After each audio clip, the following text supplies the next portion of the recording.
Hello, എല്ലാവർക്കും നമസ്കാരം. ഇന്നത്തെ റോഡ് സൈഡിൽ കാട് പോലെ വളർന്നു നിൽക്കണ എന്താണെന്ന് കാണിച്ചു തരാം കേട്ടോ. എന്താ അറിയോ? മത്തൻ്റെ ഇല പൊട്ടിക്കാൻ വന്നതാട്ടോ. കുറച്ച് ദൂരം യാത്ര ചെയ്ത് വന്നതാണ്, പക്ഷെ നല്ലത് കാണുമ്പോൾ നല്ല സന്തോഷം. പിന്നെ പച്ച ഇങ്ങനെ ഫ്രഷായിട്ട് നമുക്ക് പല രീതിയിൽ ഉണ്ടാക്കി കഴിക്കാം. തോരൻ വെച്ച് കഴിക്കാം, തേങ്ങയൊക്കെ ഇട്ടിട്ട് മുട്ടയുടെ കൂടെ വയ്ക്കാം, പിന്നെ പരിപ്പ് ഇട്ടിട്ട് കറി വയ്ക്കാം, വെറുതെ തിളപ്പിച്ചിട്ട് കുറച്ച് വെളിച്ചെണ്ണയൊക്കെ ഒഴിച്ച് അങ്ങനെ പല പല പല പല റെസിപ്പീസ് നമ്മളുടെ ചീരയൊക്കെ പോലെ നമുക്ക് ഈ മത്തൻ്റെ ഇലയും കൊണ്ട് ചെയ്യാം. നല്ല ടേസ്റ്റാട്ടോ.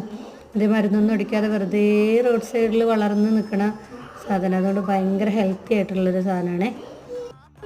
അപ്പോൾ ഇനിയും മത്തൻ്റെ ഇലയൊന്നും ഉപയോഗിച്ച് നോക്കാത്തവരുണ്ടെങ്കിൽ ഉപയോഗിച്ച് നോക്കണേ. നല്ല അടിപൊളി ടേസ്റ്റാണ് ആൻഡ് ഹെൽത്തി.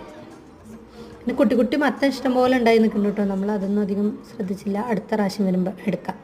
അപ്പോൾ ബൈ ബൈ.